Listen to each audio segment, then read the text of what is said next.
ঢুকে গেলাম আমরা গ্র্যান্ড প্যালেসে 500 বাত টিকিট করে। 500 বাতে ফরেনারদের জন্য 500 বাত করে টিকিট, এবং ফরেনারদের জন্য আলাদা ব্রোশিয়ার আছে যে যে ভাষায় দরকার, চাইনিজ ভাষা, ফ্রেঞ্চ ভাষা, ইংলিশ ভাষা। তা আমি ইংলিশ ভাষার দুটি ব্রোশিয়ার নিয়ে নিয়েছি।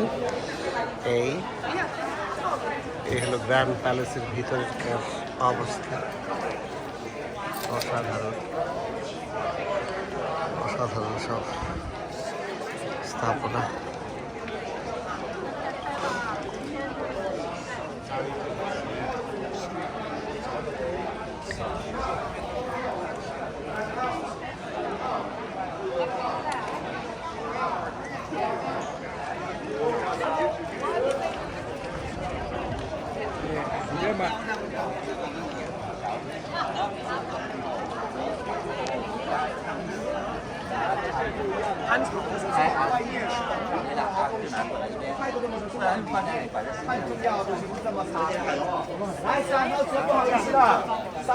বিভিন্ন টুরিস্টদের যে গাইড আছে, গাইডরা বিভিন্ন ভাষায় পর্যটকদের বর্ণনা দিচ্ছে এই জায়গাটার।